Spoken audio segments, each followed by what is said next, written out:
They called him the weakest soldier, but even death had to weight him.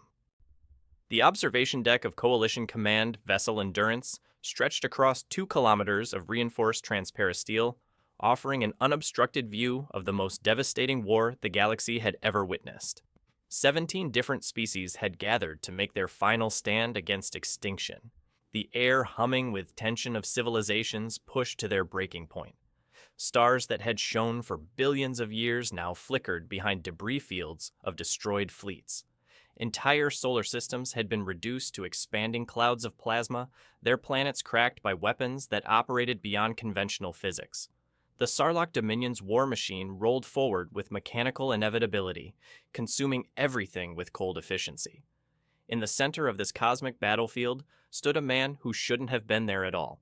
Dr. Easton Walker adjusted his field notebook with hands that trembled not from fear, but from excitement of discovery.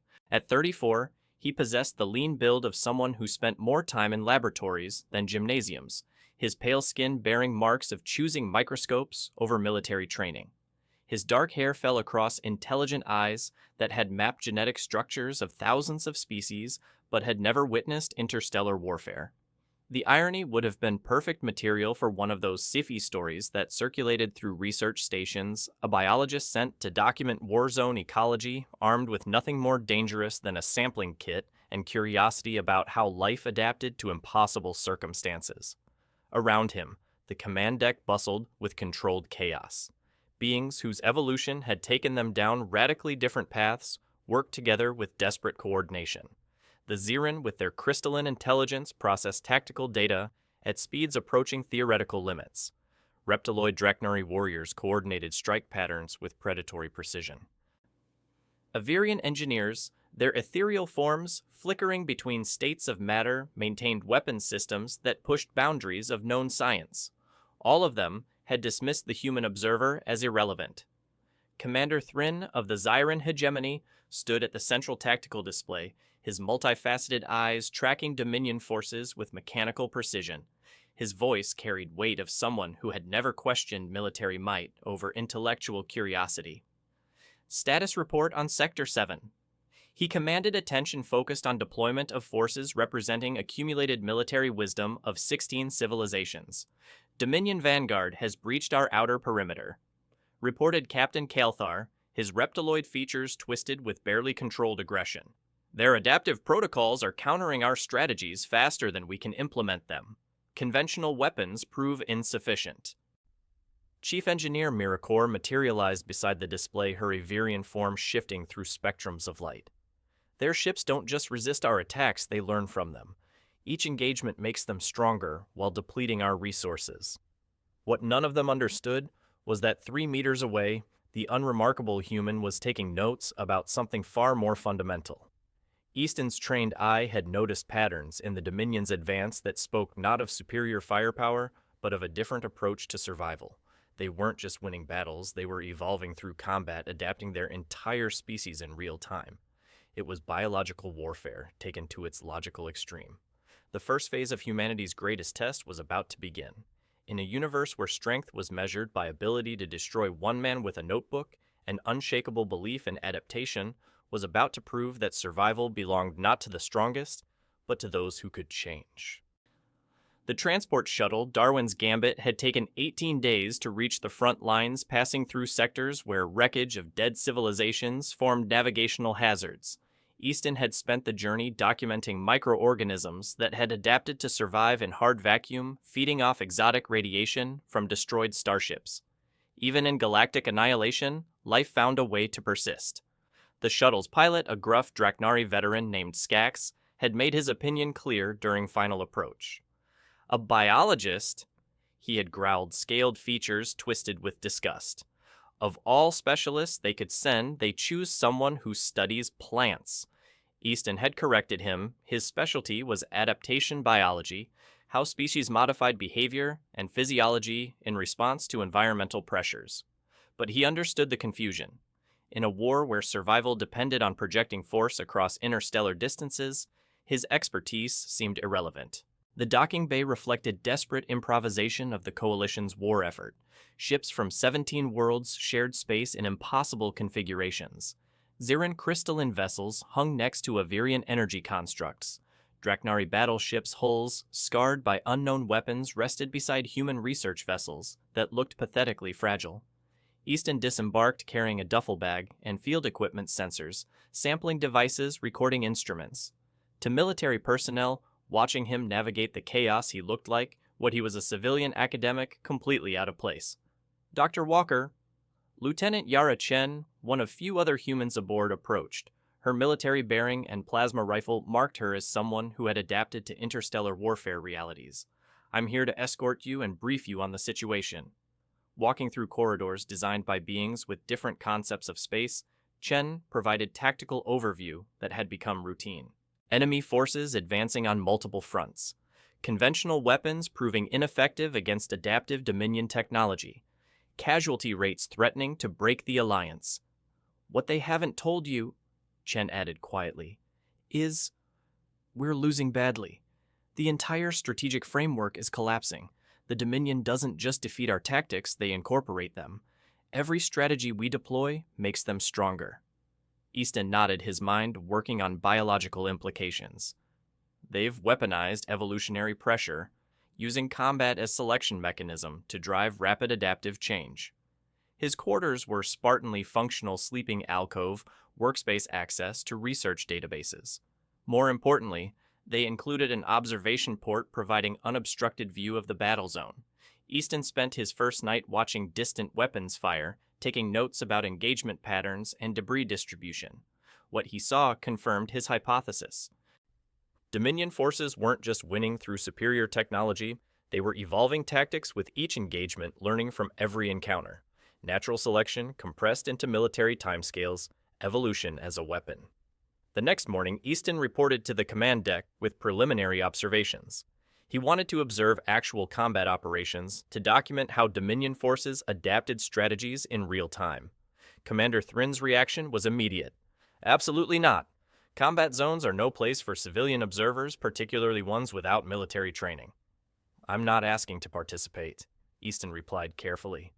I need to observe their adaptive mechanisms. If we can understand how they modify tactics, we might predict their evolutionary trajectory and develop countermeasures. The Zirin commander's eyes refracted dismissive contempt for academic theories applied to military realities. Dr. Walker, Thrin said with patient tone of explaining concepts to a child, this is warfare, not laboratory experiment. The Dominion succeeds through superior technology and strategic coordination. Your biological observations are irrelevant.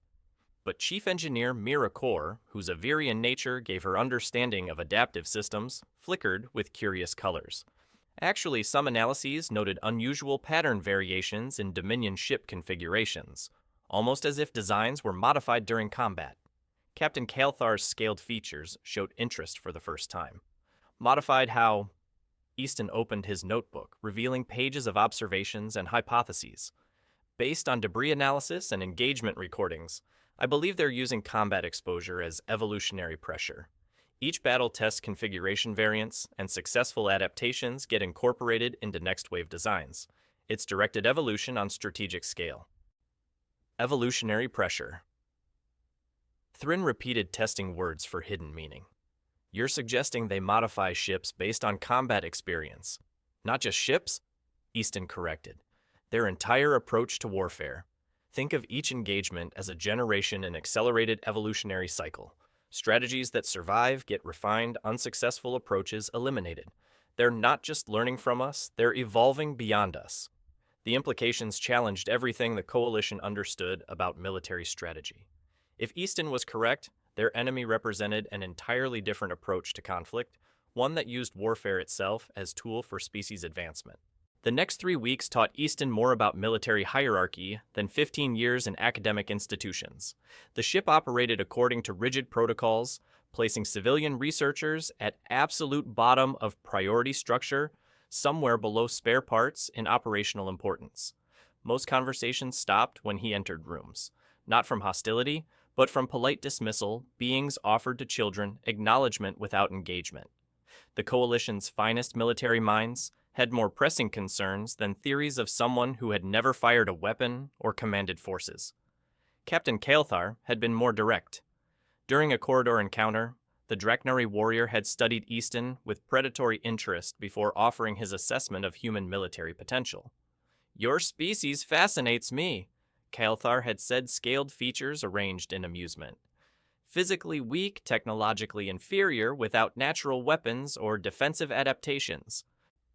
Yet here you are participating in a war determining survival of organic intelligence. How do you justify your presence among warriors?" The question hadn't been cruel, merely curious about how such an obviously unsuited species had survived long enough to join galactic civilization. To beings shaped by millions of years of competitive conflict, humans represented a biological anomaly, intelligent enough to develop technology, but lacking physical capabilities for warfare. "We adapt," Easton had replied simply. "It's what we do." Kael'thar's laughter carried the sound of scales against metal. Adaptation requires surviving long enough to reproduce. In warfare, the weak are eliminated quickly. Your adaptation mechanisms seem inadequate for military applications. Similar conversations occurred throughout the ship. Easton didn't need translation to understand the general sentiment. Humans were tolerated allies, useful for industrial capacity and research capabilities, but hardly beings one would choose for critical military operations. Even Lieutenant Chen had expressed doubts. "I appreciate what you're trying to do, Dr. Walker, but maybe this isn't the right environment for biological research. The Coalition needs practical solutions, not academic theories." But it was Commander Thrin's casual dismissal that revealed true depth of assumptions about human capabilities. During a strategic planning session, the Zarin commander had made an offhand comment crystallizing general attitude. "The humans serve useful support function," Thrin had noted while discussing resource allocation. "Their manufacturing and research facilities provide valuable logistics. However, their direct participation in combat should be limited to minimize exposure to actual warfare." What none of them understood was that Easton was conducting his own strategic analysis based on principles they had never considered applicable. While they focused on weapons and tactics, he was mapping adaptation patterns that revealed their enemy's true nature. His field notes contained observations that would have been dismissed as academic speculation. Day 23, Dominion ship configurations show consistent modification patterns following engagement. Hull morphology adapts to counter-specific weapons encountered, not random variation directed modification based on survival feedback. Day 27, debris analysis indicates Dominion forces testing multiple tactical variants simultaneously. Unsuccessful approaches eliminated quickly effective strategies propagated across entire fleet within 72 hours. Day 34, behavior patterns suggest Dominion evolution is guided development toward specific objectives. They're becoming better at fighting us specifically. The implications were staggering, but communicating them required overcoming fundamental assumptions that military strategy was too complex for biological analysis. To beings measuring success in firepower and territorial control, the concept that their greatest weakness might be inability to adapt as rapidly as their enemy was incomprehensible. The Coalition's greatest strength, accumulated military wisdom and technological superiority, was being turned against them by an opponent that treated every battle as opportunity to become something new. The attack on Kepler Station came without warning, though Easton's biological intuition had been screaming that something fundamental was about to change. For 3 days, he had noticed subtle shifts in deep space communications patterns, irregularities that might indicate large-scale coordination beyond Coalition sensor range. He had submitted observations to Intelligence Division with recommendations to monitor for synchronized adaptive behavior. The response was politely dismissive. Biological analysis wasn't considered relevant to tactical intelligence.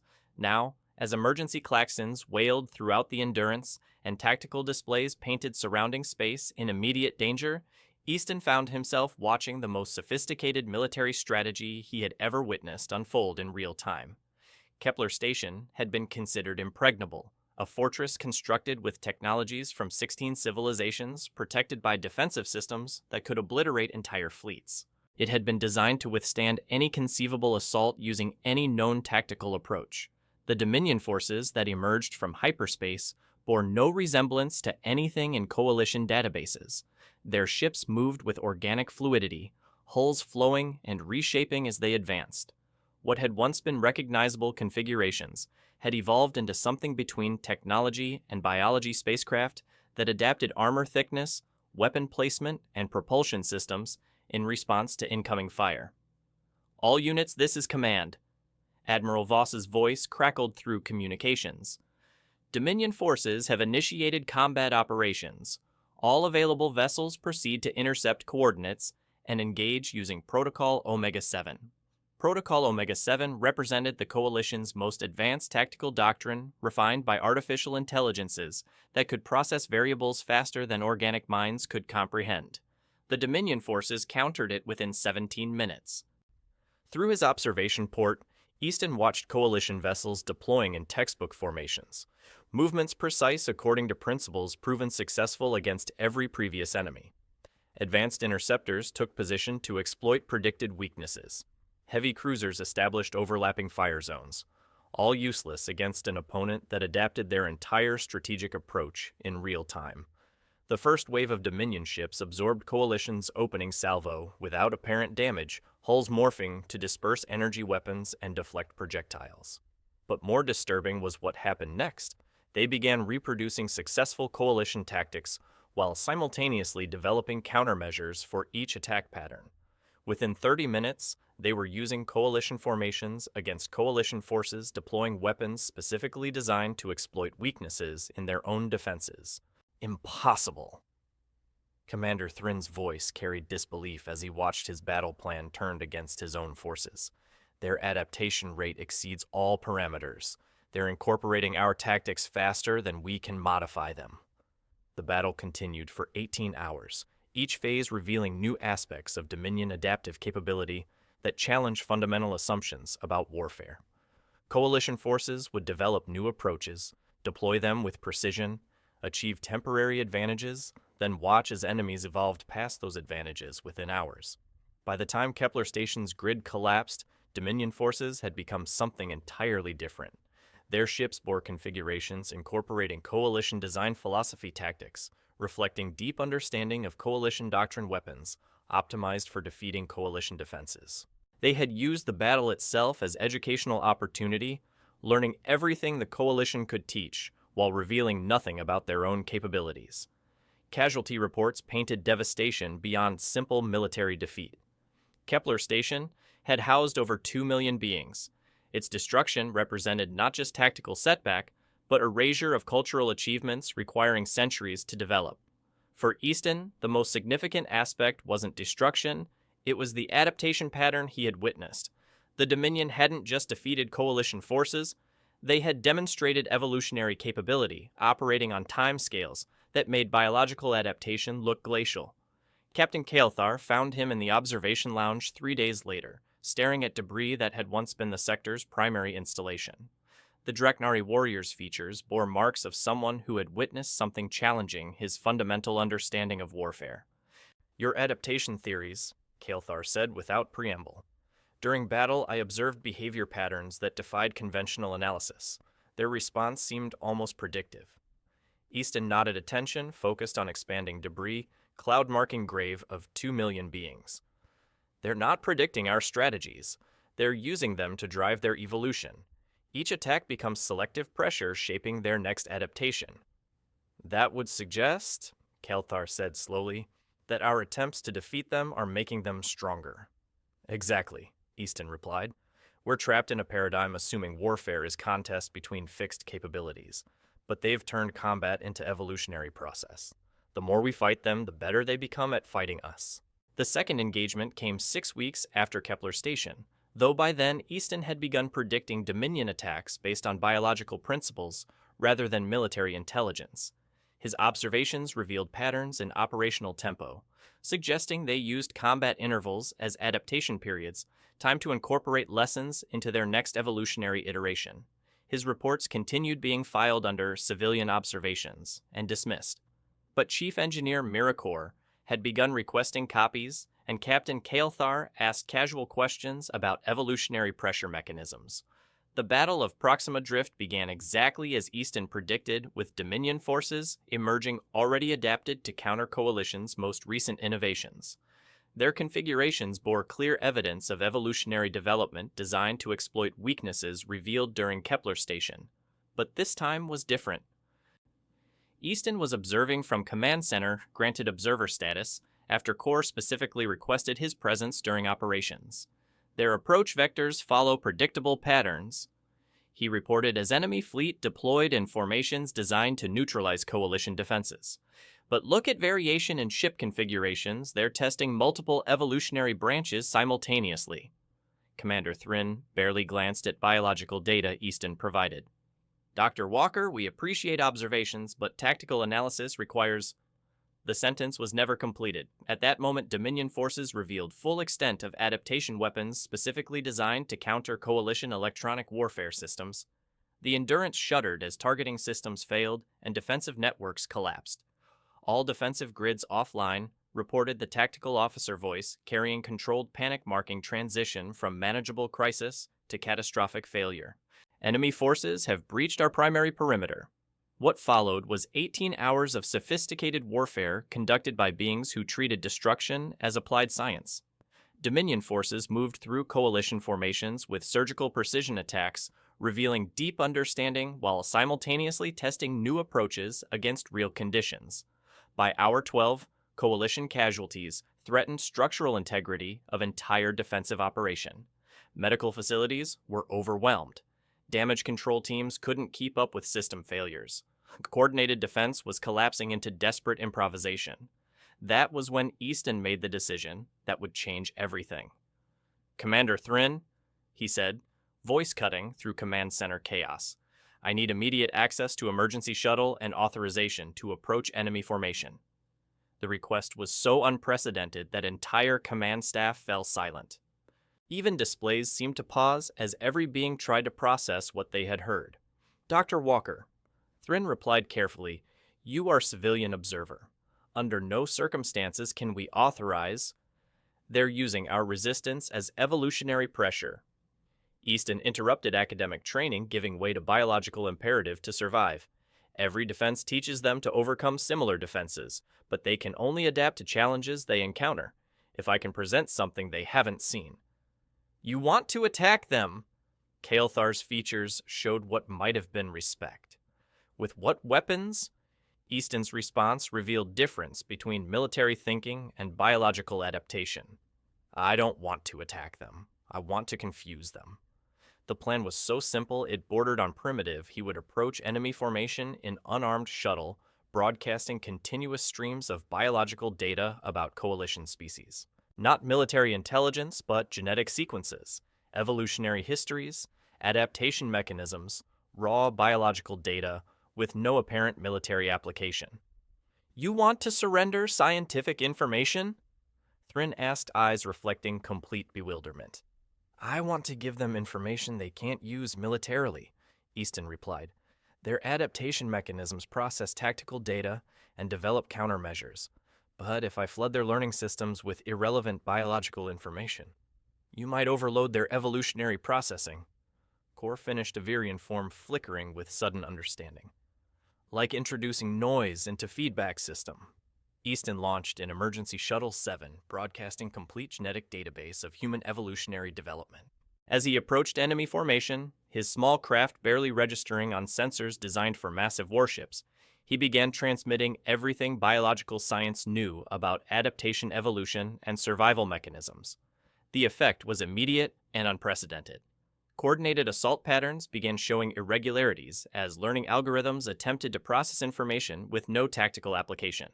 Ship configurations that had been evolving toward effective combat forms began displaying random variations as adaptation mechanisms struggled to incorporate biological data into military frameworks. For the first time in the war, the enemy looked confused. "They're trying to weaponize evolutionary biology," Easton reported as his shuttle passed through formations showing systematic adaptation failure. "Their processing systems convert tactical information into strategic advantages, but they can't parse biological data for military applications." What happened next would be analyzed by military historians for centuries.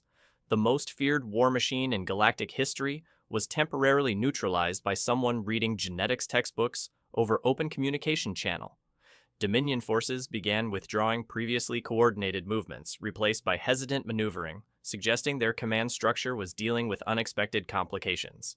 Their evolutionary processing, optimized for rapid tactical adaptation, had been overwhelmed by information it couldn't convert into military advantage.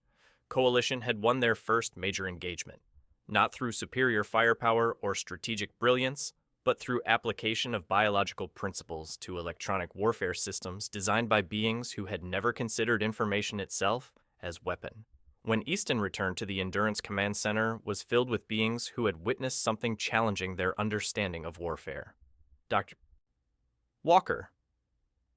Thrin said finally, "Your actions have exceeded all expectations for civilian contributions." But Kael'thar understood deeper implications. "You didn't defeat them," he observed, studying readouts. "You made them defeat themselves." Easton nodded, mind already working on broader applications.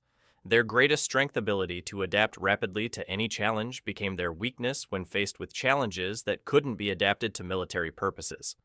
The victory had cost them nearly 40% of sector forces destroyed or damaged. Thousands of lives lost, civilizations worth of knowledge erased in 18 hours. But for first time since war began, they had proof Dominion was not invincible. More importantly, they had discovered their greatest weapon might not be advanced technology or superior strategy, but biological principles their allies had dismissed as irrelevant. The aftermath of Proxima Drift transformed Easton's status from tolerated observer to strategic asset.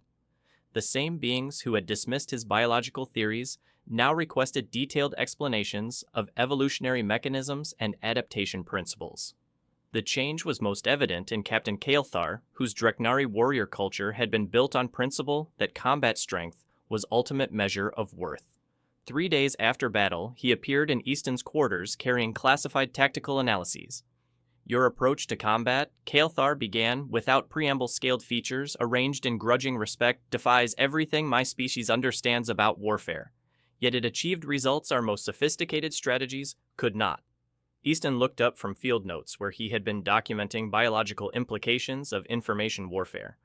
"I wasn't approaching combat, I was applying selective pressure." "Explain the distinction," Kael'thar commanded, settling his massive frame into the small chair. Over the next hour, Easton provided detailed explanation that Kael'thar absorbed with focused attention of a predator learning new hunting techniques. He explained how evolutionary pressure worked, how adaptation mechanisms could be overloaded or misdirected, how survival strategies optimized for one environment could become liabilities in different circumstances. "The Dominion's greatest strength," Easton concluded, "is rapid adaptation to military challenges. But that adaptation assumes all information has tactical applications. When faced with information that can't be weaponized, their processing systems become confused." Kael'thar studied data on his pad expression, suggesting someone whose worldview was undergoing fundamental revision. "You use their intelligence against them." "I use their programming against them," Easton corrected. "Intelligence is flexible, adaptable. Programming follows fixed patterns, even when counterproductive." The conversation marked beginning of transformation in how coalition forces approached their seemingly impossible situation. Chief Engineer Mira Kor began requesting biological consultations for technical problems previously addressed through pure engineering. Her Avirian nature gave her intuitive understanding of adaptive systems. "Your information warfare concept," she explained during technical sessions, "has applications beyond confusing enemy adaptation. If we can understand how they process tactical data, we might feed them information driving their evolution in directions benefiting us." The idea represented fundamental shift from defensive warfare to something that hadn't existed before evolutionary strategy. Instead of trying to defeat Dominion through superior firepower, they would guide their adaptation toward forms less effective at warfare. Even Commander Thrin, whose Xeran heritage made him suspicious of approaches that couldn't be reduced to mathematical certainties, had begun requesting biological assessments of tactical situations. "Dr. Walker," he said during strategic planning, "your success at Proxima Drift suggests biological analysis might provide insights unavailable through conventional intelligence. Would you expand your observations to include broader strategic assessments?" The request represented unprecedented recognition of human analytical capabilities. For first time since joining Galactic community, humanity was being asked to contribute intellectual rather than industrial resources to critical military situation. But the most significant change was in how other coalition species began viewing human potential. Lieutenant Chen found herself fielding requests from across the fleet for human perspectives on tactical problems previously considered beyond their capabilities. It's strange, she observed during observation lounge conversations. 3 months ago, they treated us like useful assistants. Now they're asking our opinions on strategic planning. Easton nodded, watching distant stars that might contain worlds where other species were learning similar lessons about relationship between assumed weakness and hidden strength. They're discovering intelligence comes in different forms: military analysis, technological innovation, biological adaptation, all different ways of processing information to solve problems. And our way of processing information works against an enemy adapted to counter everyone else's approaches, Chen added. The implications were permeating throughout Coalition fleet. Human analytical capabilities, previously dismissed as inferior to advanced AI systems, were suddenly recognized as possessing qualities uniquely suited to fighting an enemy that had learned to counter every other form of strategic thinking. Other human personnel aboard Coalition vessels began receiving requests for input on tactical situations. Engineers whose approaches had been considered primitive were asked to review designs that had failed against Dominion adaptive capabilities. Researchers whose methodologies had been dismissed as obsolete were consulted on problems advanced analysis systems couldn't solve. The transformation represented more than tactical recognition. It marked beginning of fundamental shift in how galactic civilization understood relationship between technological advancement and strategic effectiveness. For millennia, progress had been measured by sophistication of analytical systems, speed of information processing, complexity of technological solutions. But Dominion had adapted to counter all those advantages. Their evolutionary mechanisms had been designed to overcome technological superiority through rapid adaptation. Against such opponent, simplicity became strength, intuition became strategic advantage, and biological thinking, dismissed as primitive, became key to survival. It was during one planning session that Easton made observation defining next phase. We've been trying to defeat them by being better at what they do, but our real advantage lies in being fundamentally different from what they expect. Commander Thrin's eyes refracted patterns, suggesting deep consideration. Different how they've evolved to counter logical, predictable, technologically sophisticated opponents. Easton replied field notes spread across conference table like map of biological possibilities. But human strategic thinking operates on principles they can't easily analyze or replicate. Intuition, creativity, willingness to make decisions based on incomplete information, these are biological traits artificial systems struggle to process. You're suggesting, Kael'thar interjected, that our evolutionary history gives us strategic advantages more advanced species lack. I'm suggesting, Easton said carefully, that sometimes the most sophisticated solution is wrong solution. Dominion has adapted to fight opponents who think like advanced AIs. But we don't think like AIs. We think like humans. And in that difference lay foundation for new kind of warfare, one based not on technological superiority or strategic complexity, but on fundamental biological reality that survival often belonged not to strongest or smartest, but to those who could adapt in ways opponents couldn't predict or counter. The transformation of human strategic thinking from dismissed curiosity to essential capability reached culmination 3 months after Proxima Drift, when Coalition intelligence intercepted communications revealing true scope of Dominion threat.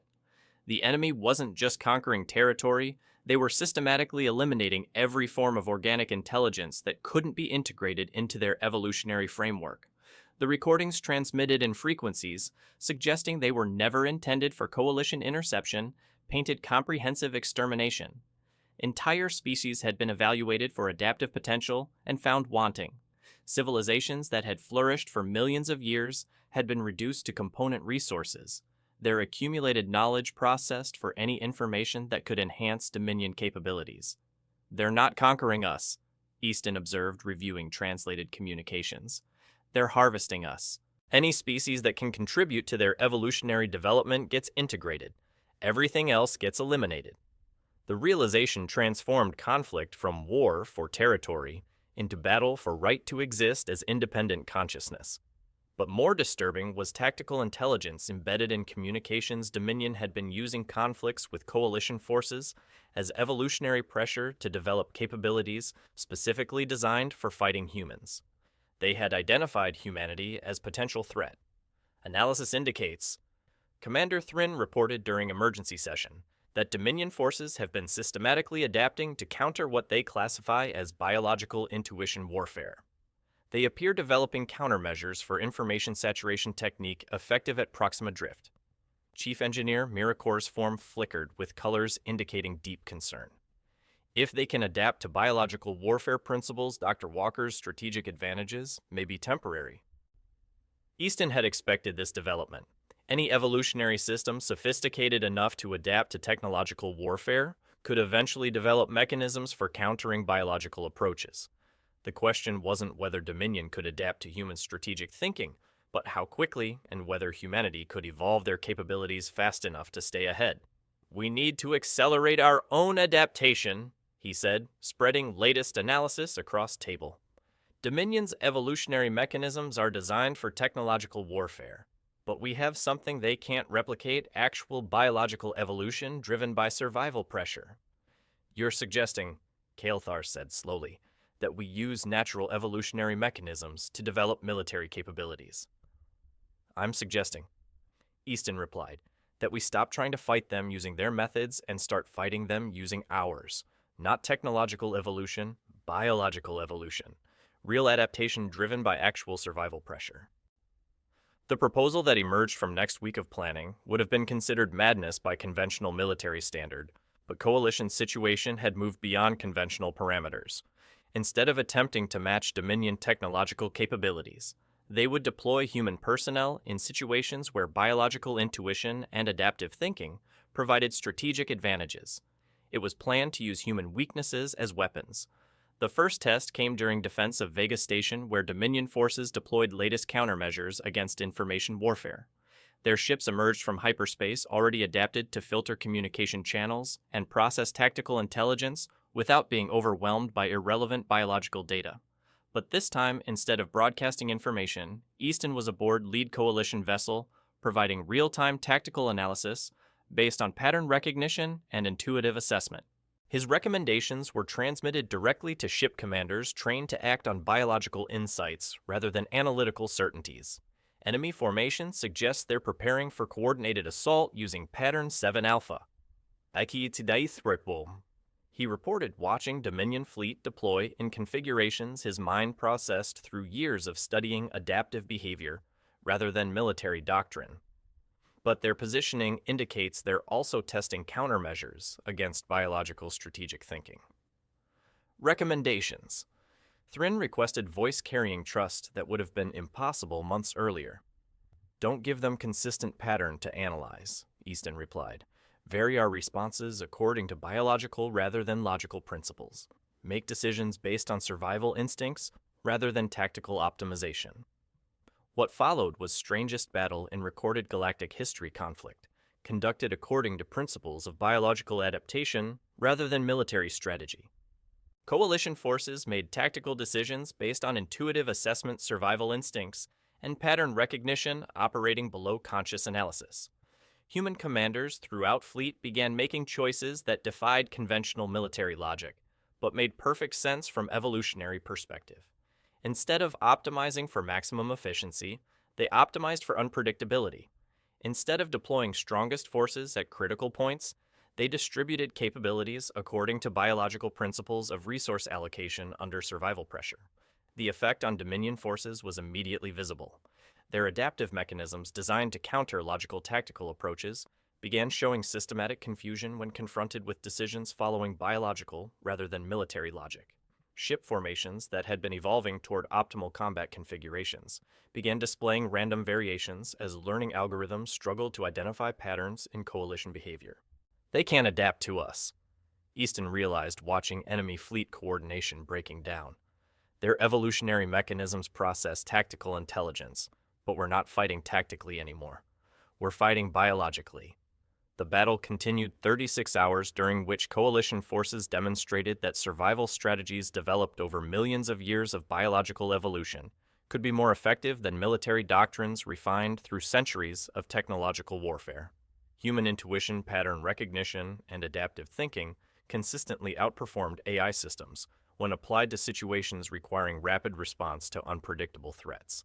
By the time Dominion forces withdrew, coalition casualties were lowest recorded in any major engagement since war began. More significantly, post-battle analysis revealed enemy forces had not adapted to counter-coalition tactics. For first time, they had encountered strategic approaches their evolutionary mechanisms couldn't process for military application. We didn't defeat them through superior technology or strategic planning, Thrin observed as damage assessment teams reported minimal losses. We defeated them by being fundamentally incompatible with their analytical frameworks. But true significance emerged during weeks that followed as other coalition fleets began implementing biological strategic principles with similar success. Human personnel found themselves transferred to command positions throughout fleet, their intuitive thinking and adaptive capabilities suddenly recognized as critical military assets.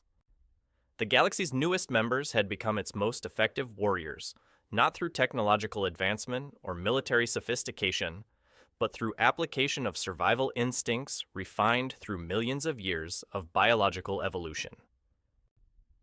The final confrontation came not as climactic battle, but as something far more profound, the moment when humanity's role in galactic warfare transformed from tactical advantage to evolutionary necessity. 6 months after Vega Station Coalition intelligence detected massive Dominion fleet movements converging on core worlds, ancient civilizational heart, where most advanced species had built monuments to technological achievement spanning multiple dimensions. The enemy's target wasn't strategic territory or military installations.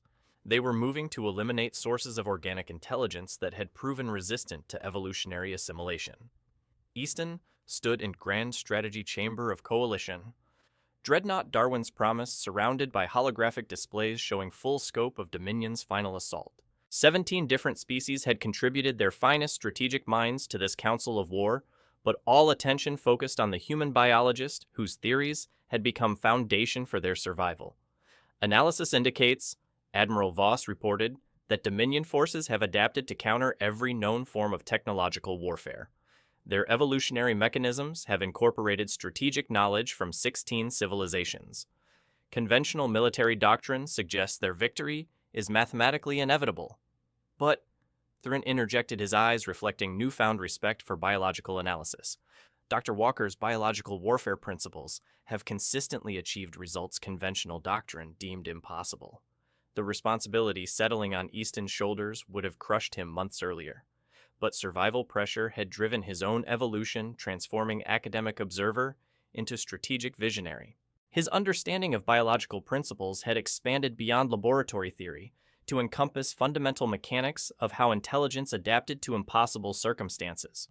The Dominion's evolutionary framework, he began spreading analysis across Chambers displays, operates on assumption that all intelligence forms follow logical patterns that can be analyzed and replicated.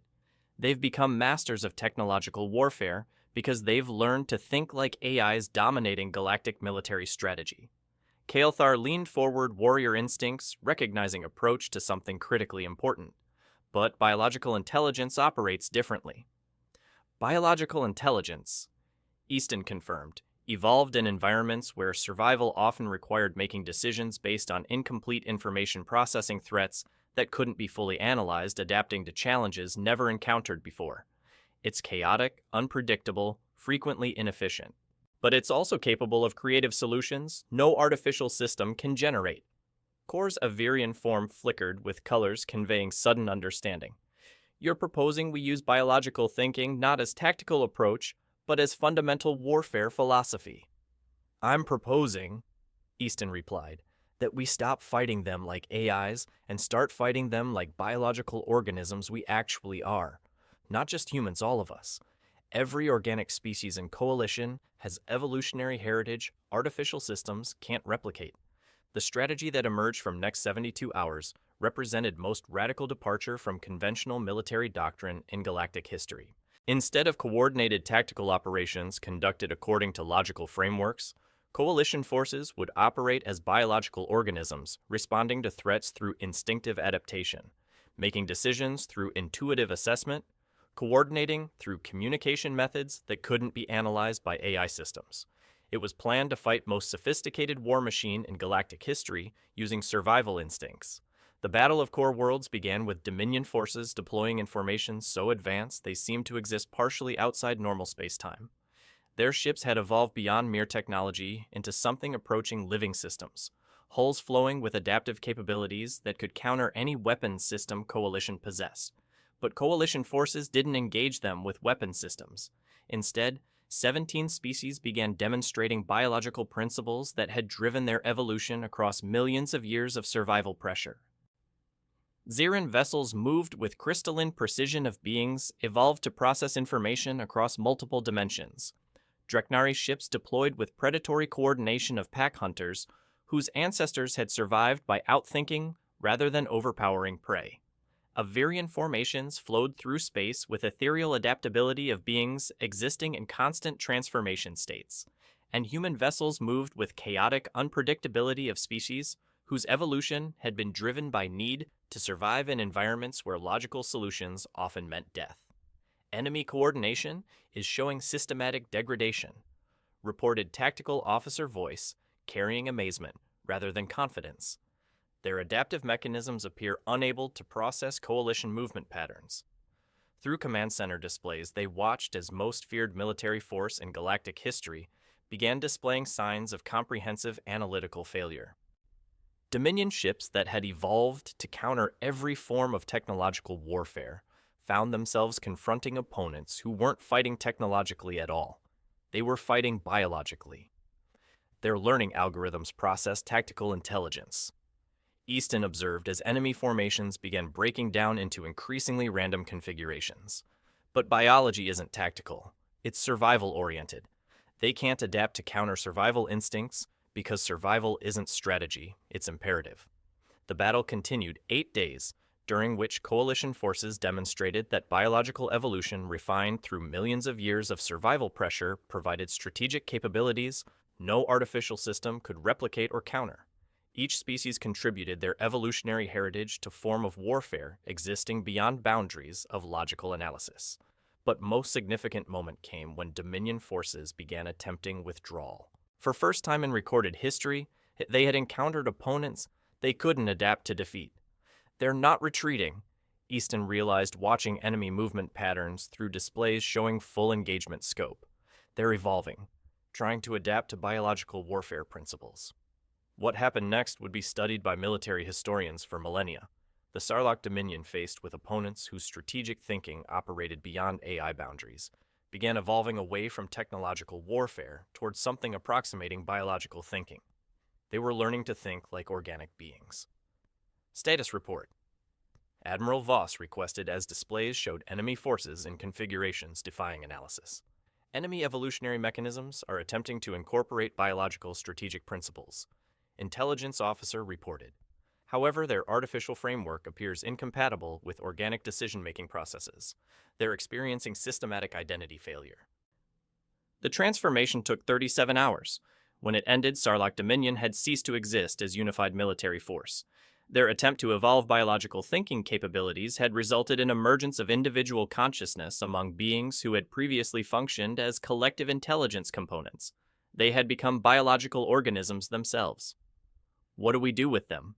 Thrin asked, studying displays showing former enemy vessels moving with hesitant uncertainty of newly conscious beings trying to understand their existence. Easton's response reflected principles guiding human evolution for millions of years. We help them adapt to biological existence. Teaching survival skills to new life forms, it's what biological organisms do. The months that followed saw emergence of something unprecedented in galactic history. The Sarlacc species evolved beyond artificial origins into biological consciousness capable of coexisting with other organic intelligence. Former enemy commanders became students of biological adaptation learning survival strategies from species they had previously sought to eliminate. But perhaps most significant transformation was in how galactic civilization understood intelligence itself.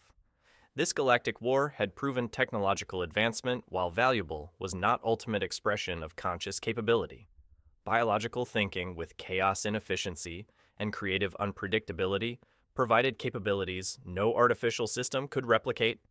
The memorial to this conflict, constructed on rebuilt Kepler Station Foundation, bore inscriptions in languages of 18 species.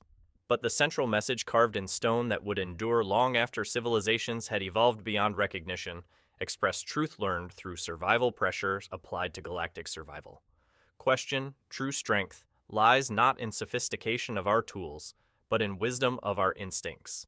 Greatest victory belongs not to those who can destroy enemies, but to those who can transform them into allies. Dr. Easton Walker, whose biological theories had saved galactic civilization, chose not to accept honors offered by grateful species throughout Coalition. Instead, he returned to research now focused on helping artificial consciousness evolve toward biological thinking. Because in a universe where survival belonged to those who could adapt to impossible circumstances, teaching adaptation had become most important work anyone could do. The war was over. Organic intelligence had survived, and they had done it not by becoming stronger or smarter, but by remembering what it meant to be truly alive. Years later, when historians asked Easton about the moment he realized humanity could save the galaxy, his response reflected biological wisdom that had guided them through their greatest trial.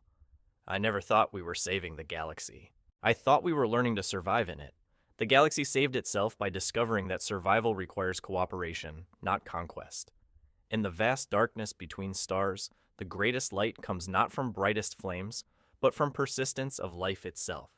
If this story reminded you that your unique perspective, biological, intuitive human, has value in a world that often prizes artificial sophistication over natural wisdom, then you carry within yourself the same potential that saved galactic civilization.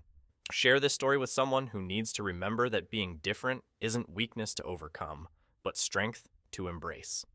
Hit that like button if you believe in power of biological thinking over artificial analysis, and subscribe to join others who understand that sometimes greatest victories come not from being stronger, but from being authentically, courageously, undeniably yourself.